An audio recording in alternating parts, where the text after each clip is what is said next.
বছরের আগামী 7 মে রোজ বুধবার সকাল 10:30 ঘটিকায় জেলা প্রশাসকের কার্যালয়ের সামনে চাঁপাইনবাবগঞ্জ থেকে সকল আন্তনগর ট্রেন চালু সহ 8 দফা দাবি আদায়ের লক্ষ্যে এক ঐতিহাসিক মানববন্ধন ও গণস্বাক্ষর কর্মসূচির আয়োজন করা হয়েছে।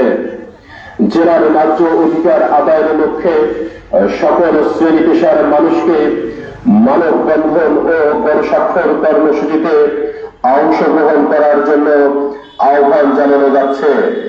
আমাদের দাবিসমূহ বনলতার পাশাপাশি ধূমকেতু, পদ্মা, সিল্ক সিটি ও মধুমতি সহ সকল আন্তনগর ট্রেন রাজশাহীর পরিবর্তে চাঁপাইনবাবগঞ্জ রেলওয়ে স্টেশন থেকে চালু করতে হবে।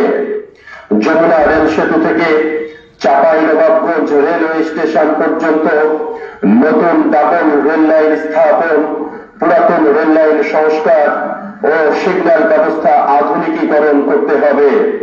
চাঁপাইনবাবগঞ্জ রেলওয়ে স্টেশনকে আধুনিক করতে হবে। আমনুরা বাইপাস রেলওয়ে স্টেশনে সকল আন্তনগর ট্রেনকে যাত্রা বিরতি দিতে হবে।